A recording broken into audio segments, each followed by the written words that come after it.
here.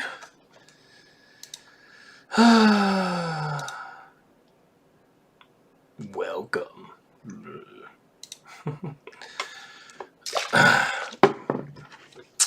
Well, I don't know what to do today. I noticed I got another subscriber. Maybe my YouTube stuff is getting out there a little bit more. I find that very fascinating. Well, I woke up about a couple hours ago. Here's a little messy. Stretched up my neck a little bit. Got a amino pre-workout shake. Probably gonna go to I don't know if I'll go to the gym or not today. It's almost getting close to 3 o'clock. Not too bad. Not too bad. Don't know.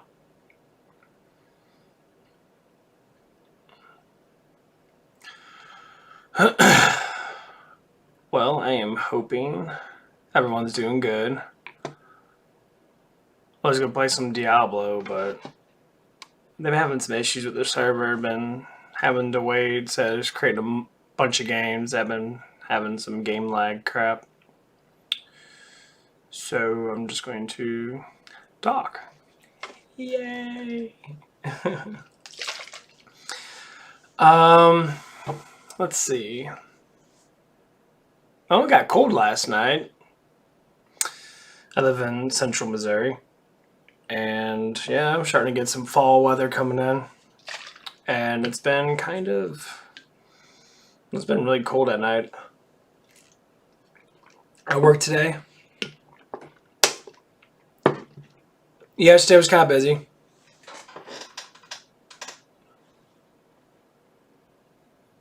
I can get my neck a little more stretch. I don't know what I want to do today, honestly.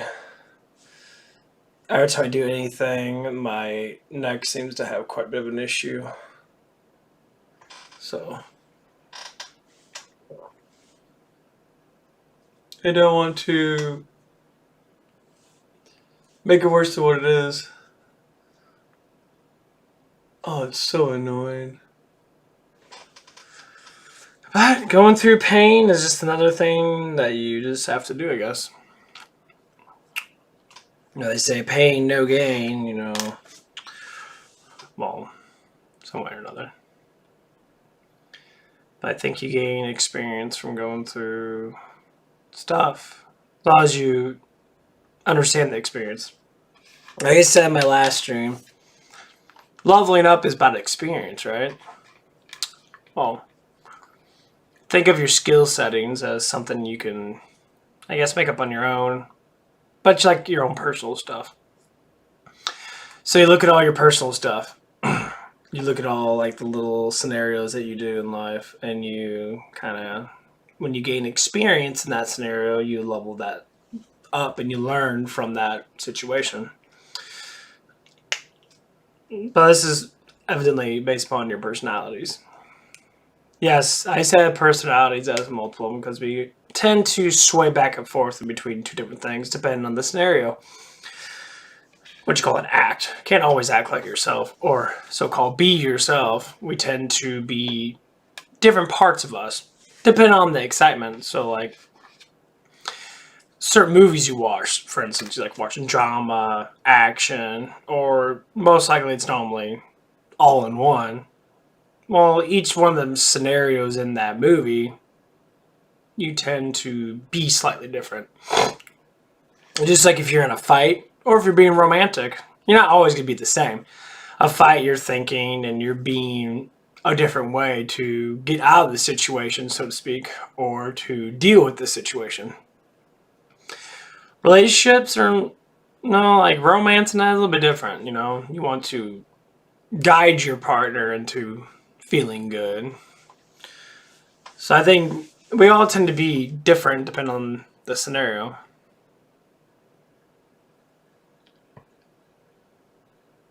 Because a lot of people don't understand that every scenario We have to be different. Because if we're not different, well, or at least be that scenario, kind of can't learn from that, can you? When you don't know what's really going on.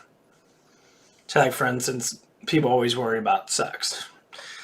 Males, females, whatever. You know, if you're worried about sex, because you're like, I don't know how to, get a guy off or get a girl off. Well, if a guy's attracted to you, don't go online and looking for it. Don't go on those glamour magazines like, teach your boy how to like you better by, I heard, putting a fucking bagel around his dick and sucking it off. What's that? That doesn't do nothing. You're trying to gain experience from people that literally do it, what you call clickbait. They're all over on YouTube, all over the internet, these dating gurus. Dating gurus. They never say, be yourself. They never say, be the person you are. You can't attract someone if you're not being who you are. If you're being like the douchebag player that has the abs and has all the stuff and that, but you don't look at the inside of who he really is. Some of those people are literally hate themselves or dislike something about them. That's why they do the things they do. Not enough self-love, so they hide that by looking good, or supposedly, for what they think. Same thing with a lot of women online, taking pictures of themselves and selfies. And that's a self-image issue. They have to take pictures of themselves and look at the picture. Oh my God, I look so cute in that. But like, if they do something wrong that doesn't look good, guess what happens? They hate themselves. They immediately go to, I'm ugly, I'm fat, the little teary makeup thing, And I'm sure you've seen the movies and that. Why doesn't no one like me? It's like guys with penis problems. Well, you know what? You have a small penis, but some women like small penises. Not every woman wants a foot-long pecker in them. You ask the questions. Even though you can research it and find out. Hello. But asking questions not bad. Ask someone that has the experience, even if it is, say, an older woman or man. Someone that you know. Oh, it's going good. I just got on. Honestly, I just woke up like about an hour ago. Now, these are the things that everyone goes through. We always have questions, never have many answers.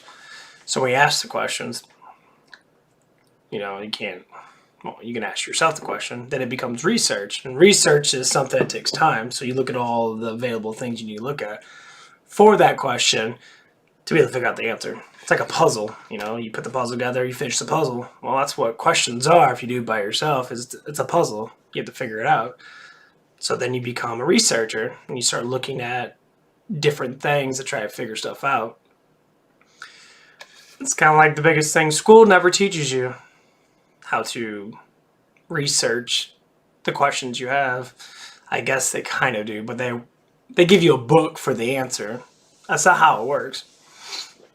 Reading someone else's thoughts may give you the answer that you're looking for if it answers the question, but doing it by yourself, identifying things on your own, makes you a genius because you're figuring out on your own. You don't need someone to look at. So like the biggest thing I look at, especially when it comes down to dating, I research the gurus. These people are fucking hilarious. I listen to their stuff, and then I base upon my own experience.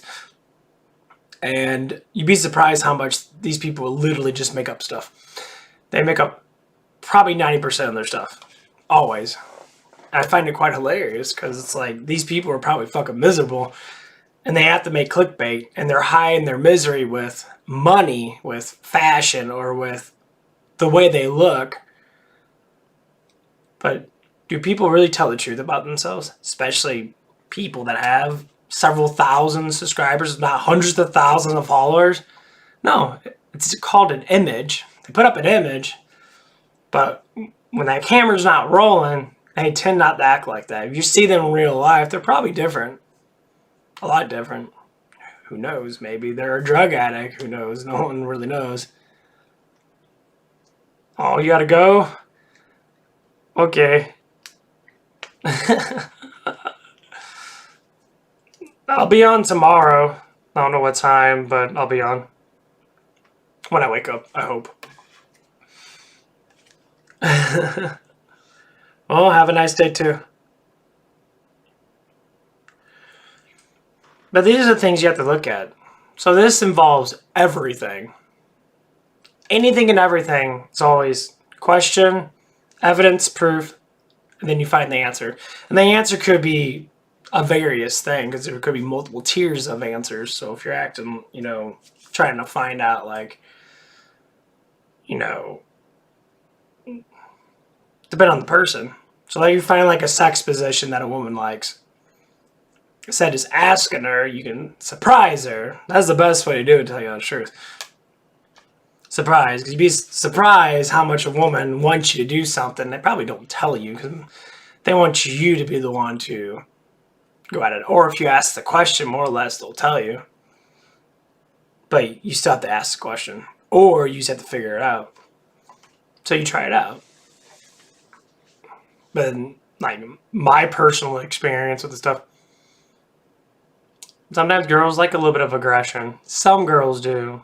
But the variation of it is, who? Well, some girls are more sexually prone than others. They crave it more. They want it more. They want you to smush their head up against a pillow. Hopefully on the side, because you don't want to fucking kill her. Some girls might like that, choking, stuff like that. That's what I say, variations are there. And some girls don't like that at all. Some girls actually hate that. Because they're not sexually prone. They don't crave it as much in that way. Like for instance, I have a girlfriend. I don't think she's like that. I don't think she's like that at all. She's someone I've known for about 5 or 6 years. And this is an experience. I don't see her being super upfront or because I asked her, like sexual questions, because we're friends and that we talk about stuff. And she gets giggly.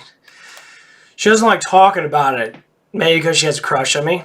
Possibility, or that, she likes someone that I'm talking about. Say like talk about her boyfriend that, maybe she feels like, oh, well, it's private.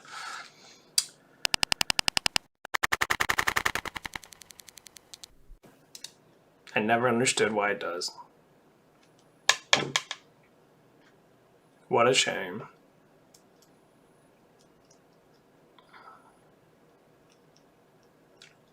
Okay. Back. But that's what it is.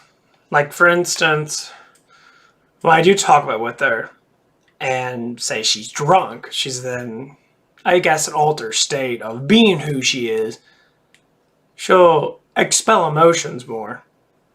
Even though being drunk is being who you are, this means your emotional walls are dropped and you instinctually talk about the things you want or what you desire, what you think about. That's why people get drunk. But imagine if you'd be like that anyway, to a certain extent, if it's like an up and down situation. So you can put up your walls when you want to, when you feel that you need to, want and need, obviously, depends. And you can bring them down when you want and need to. To me, I'm comfortable with it. So my walls are down about sexuality. I'll talk to married people. There's a couple girls at work I talk about stuff like that. And they get scared about it. I'm like, you've been married, you've been having sex for 15 years, and you're scared to talk about it? Sounds like an issue. Why is it an issue? Because people are always scared of it. Not saying you have to screw everybody, but it's a good thing to talk about something that is very important to everybody. Sexuality, very important. That goes down to being emotional too, because if you're scared to talk about something, then you're emotionally bound to being guilty about it because you're not expressing it. You have to express certain thoughts, but it has to be a conversational thing. You can't just come out and say, yeah, I want to screw that girl over there. You can't be blunt like that unless the girl pulls you in somehow and that she actually wants to, but sometimes it becomes a little bit of a private thing, especially when it does become like personal. But talking about something to educate yourself about it is very, very important. Most people don't understand it because, well, they're scared of it, which is fine. Learning takes time. Learning how to be more bold and try to speak the truth as much as possible is difficult. It's not easy at all. It's actually rather hard because just like anybody else, it takes time. It took me time. But the way we discover ourselves is through the questions and answers that we receive. That's the biggest thing, that I say that's the biggest thing about my channel. I like when people ask me questions. I like to try to get answers for it. We all have questions and answers, so something I might ask someone, they might give me a little bit of insight on it, and then I can use that as a way of, making myself better. But being a scenariostic researcher like I am, I scenarize almost everything. My brain's constantly thinking about stuff. Thinking about what if a beautiful woman walked in my back door right now? What would I do with that situation? You see how random it is? It could happen. I mean, I got a lot of girls that like me, but I don't know if that happened. Would I like that? I'd be thrilled. Would I be thrilled if it's one of the girls I actually like? Yeah, I'd be thrilled. These are the kind of things that we kind of always think about, even though we don't tell anyone. But does it feel good to tell them? Yeah, because it's in my mind. Why would I not tell someone? How much people be like, you're a fool of yourself to think that. And I said, well, it's my thoughts, so I do what the fuck I want to do with my thoughts. This is probably one of the bigger problems in life. We're too judgmental. Judge yourself, fine. If you want to judge someone else, do it in a way to get to know the person.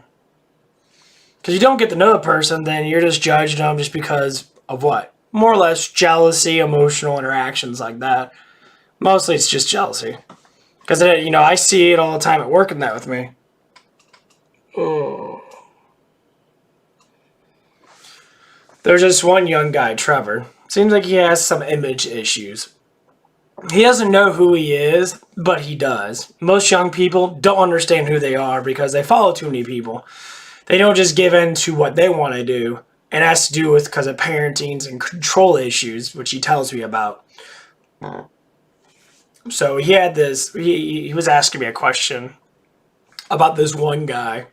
And this one guy evidently, supposedly, he thought this is what he was assuming of him. So he was already judging him. So he was assuming of this that he was supposedly taking girlfriends away from him. But the real honest truth was, and I pointed out, it's because he's gay and he probably likes you. Being gay is a lot harder than what you think. Well, actually, not being gay, you are gay. I guess they both kind of go to the same. It's just an identified thing, but... And then when I told him that, he realized it, everything started connecting. He's like, oh, I never thought about that. Well, prime example. You got to know the emotional turnout of things, because if you don't know, then how are you supposed to be able to identify it if you never look at it from that perspective? And that's what we have to do. We look at it from that perspective. If you ever say, see through my eyes, you'll see how I am. Well, there you go. You could see through someone's eyes. You can find out who they are for real because you're already seeing what they're doing. You're becoming them for that brief moment. And honestly, that's what a lot of people do. That's why, we get our personality trait based upon things that we're excited about. So if you like martial arts, you'll watch Bruce Lee movies. You'll tend to watch Jackie Chan movies or Jet Li movies. You'll tend to like stuff like that. And then you'll grow yourself based upon that. So despite the fact that you might try to be like that person or be close enough to that person to learn, well, that's exactly what it is. You're trying to develop your personality based around what that person does. So if that person's honorable and disciplined, you'll tend to be more honorable and disciplined. But eventually it comes down to, well, who am I going to be? I can't be like that. But I could be someone that's like that. So you end up taking that information from the martial arts that you watch and put it in your own self. So it's like a repertoire, a bunch of crap that you learn, and that becomes who you want to be. So when you watch YouTube and that, or you watch these gurus and that, which I've done it before too, I always ask the question, well, why don't girls like me? Well, a lot of it has to do with you're controlling. And this is based upon who I used to be. You're controlling, you have anxiety, you don't express yourself, you don't love yourself. Confidence. If you don't know who the fuck you are, how is that woman supposed to know you? You can act or be the person that you think that they want. Well, yeah, I guess. That's what most people do. Be the person that they want, to identify them and be like, oh, I'll be sweet because girls like sweet guys. So they do all this stuff. This happens way too much. This is underconfident men. I got a scenario. There's this the lady at my work. She's married. I've been working with her for around the last couple months, off and on. She only works 2 days a week. And there's one thing that she actually expressed to me. She was talking about going to the gym and that. She was talking about getting in shape. And you know she's skinny and's got a fat round ass. She's very, very nice looking. And she talks about it, not to get in good shape, talks about it by getting away.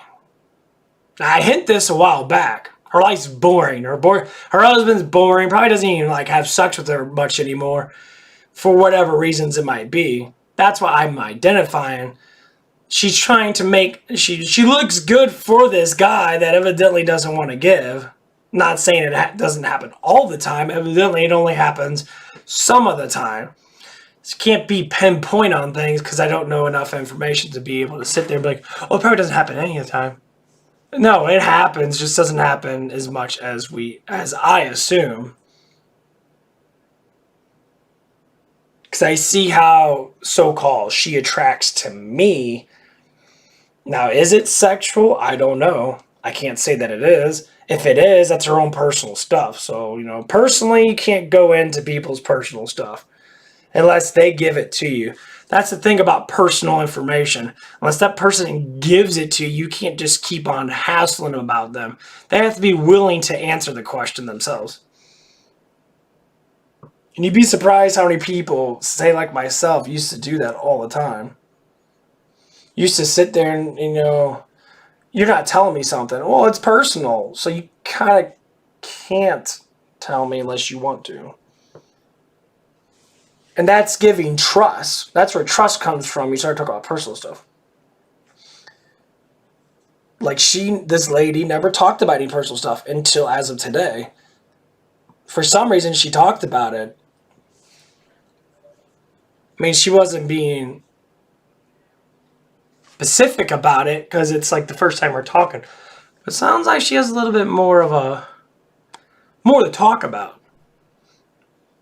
And I always tell the people, it's like, this is my research. I love this stuff.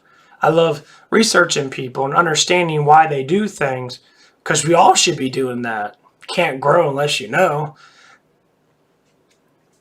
Can't grow unless you tell the truth. Some people have a problem with truth. I'm sure you guys know people out there, maybe you do yourself, saying like, oh, that wasn't my fault, that was someone else's fault. I hear that so much. Blaming someone else for your actions. Well, there's a problem on its own.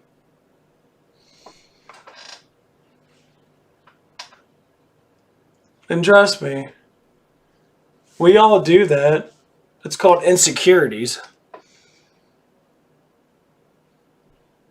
We do that trying to sit there and know these things about ourselves, but not tell anyone about it.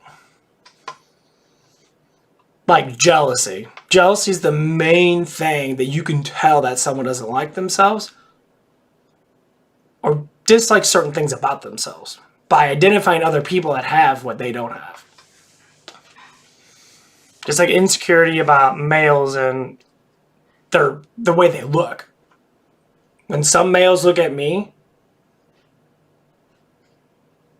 that don't have what I have, say like a pretty face or like I'm slightly bulky, they get jealous of that.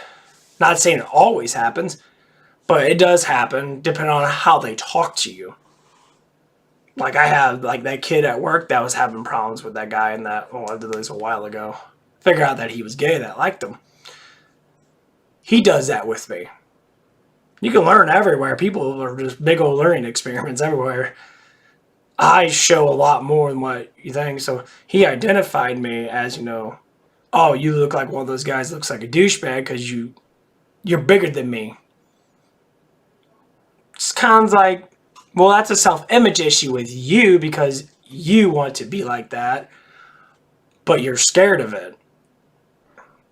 You don't try. Which means you got self-image issues. You're not confident in who you are to develop what you want to be. And this could go back to parenting, a lot of parenting issues, controlling issues, never letting your kids do what they want to do so they can discover themselves. And that's sad. Because, to be able to develop yourself, you have to go through certain things. And I kind of know how this kid feels.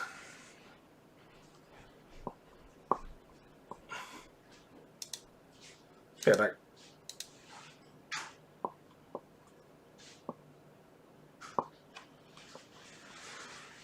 Be right back.